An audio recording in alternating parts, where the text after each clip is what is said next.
Hardship deepens as petrol sells at 1,300 naira per litre. For decades, Nigeria was one of the world's biggest oil producer. Yet somehow, Africa's largest oil nation could not refine enough fuel for its own people. The Niger Delta has some of the biggest oil fields in the world. A country rich in crude oil was importing petrol. Billions disappeared. Refineries failed. In June 2013, in the dead of night, a massive explosion occurred on a major Shell pipeline. Fuel queues became a normal thing in Nigeria, and corruption surrounded the oil sector for years. Then, one man stepped into the middle of the chaos, Aliko Dangote. Nigeria is like a scratch card. You only see the good of it when you scratch the card. Africa's richest man, and he made a dangerous promise. He said, I will build the biggest refinery in Africa. Not just any refinery, a refinery powerful enough to challenge Nigeria's entire oil system. But what followed was not just business, it became war. A battle involving regulators, government agencies, import cartels, political pressures. And then in late last year, Aliko Dangote called out Ahmed Farouk for trying to sabotage his refinery. This is the story of Dangote's refinery.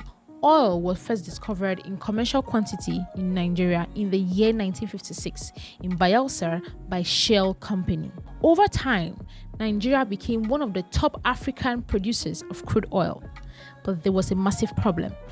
Nigeria was producing enough oil, but then they could not refine their own fuel, and as such, they were buying at extremely high prices from other countries. For decades, Nigeria depended solely on imported fuel, despite having 3 active refineries running in Nigeria, one in Port Harcourt, one in Warri, and one in Kaduna. Billions of dollars were reportedly spent on these refineries. It is best believed by most Nigerians that these refineries barely work. Petrol importation slowly became one of the most profitable business in Nigeria. This is Solid Finance Podcast. Don't forget to subscribe to our YouTube channel for more finance content like this. Dangote's refinery made the headlines in 2013. Dangote came out and said that he was going to build a refinery, one of the largest refinery in Africa. This was a refinery that was built to produce 650,000 barrels of crude oil per day. But then, construction did not start till 2017. This has made Dangote's refinery the largest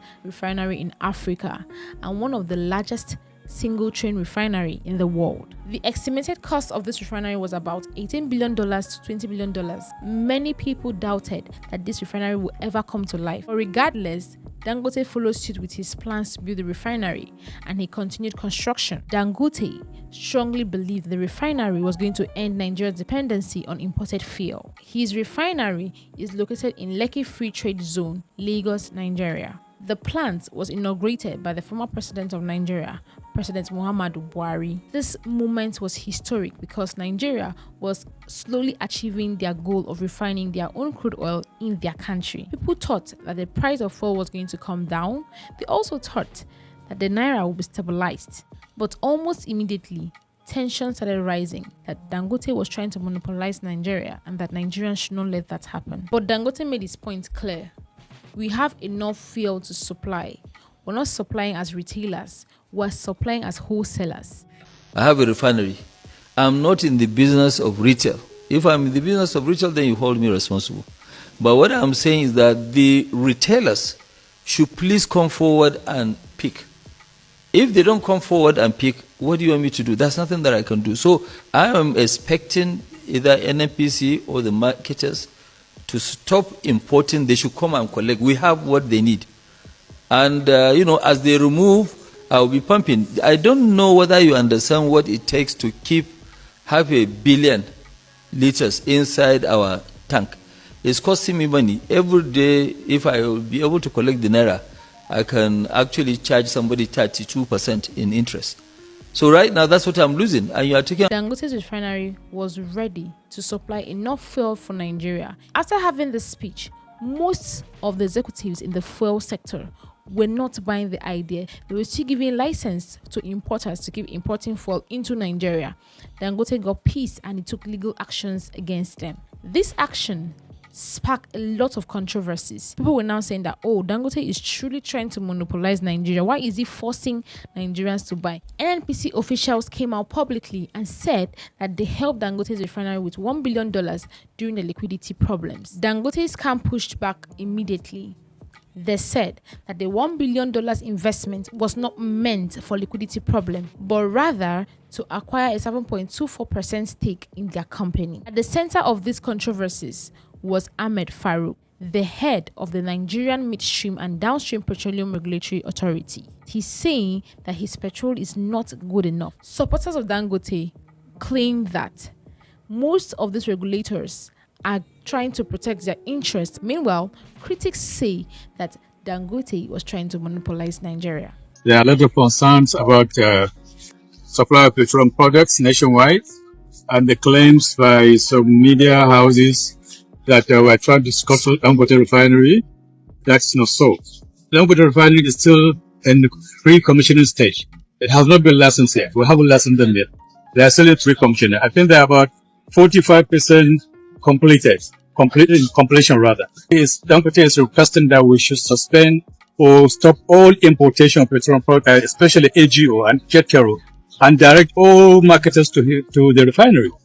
That is not good for the nation in terms of energy security, and that is not good for markets because of monopoly. Said that Dangote's refinery's petrol is more inferior than that of the imported fuel, but now other countries are coming to Nigeria to get this fuel, the same fuel that the Europeans said was too high in sulfur. The refinery has now become a political, and emotional, and national problem. It is now a debate on every table. Is Dangote trying to monopolize Nigeria? Is Nigeria going to get better through Dangote's refinery? Africa is slowly standing on its own. The crisis in the Middle East has blocked the Strait of Hormuz. Africans now patronize themselves, and they process their crude by themselves without the help of foreigners. A few months ago, Europe rejected a shipment of oil from Africa's largest refinery. Said it didn't meet their standards. Said that the sulfur content was just too high. They sent it back. Today, Europe is on the phone begging for every drop they can get. My, how the tables have turned. In 2026, the World Bank made a public post saying Nigeria should open their market to importation of fuel so that Nigeria is not so dependent on one source of fuel, just in case Dangote's refinery flops. For decades, Nigeria has been importing fuel. The World Bank was silent. They called it business. But because a Nigerian man now owns a refinery that can produce fuel and sell to its neighboring countries, it has become an issue. The World Bank is coming out to tell us that we do not need Dangote's refinery alone.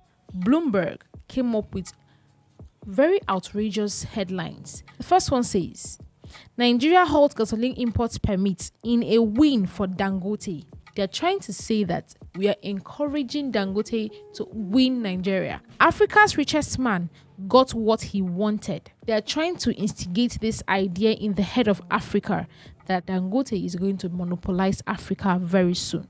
But then, when Nigeria was importing fuel from Europe, nobody said Europe is trying to monopolize Nigeria.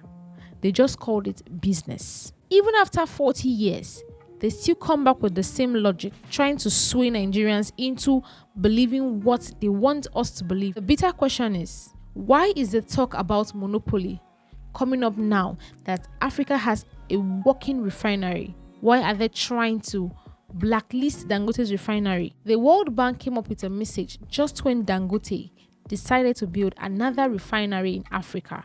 On April 23rd, there was a meeting between its African leaders, including William Ruto. They had a meeting with Dangote, discussing about how to build another refinery. Headlines say that Kenya, Tanzania, and neighbors discuss joint refinery as Dangote offers to build it. A video of the summit surfaced the internet. Is part of that the refinery?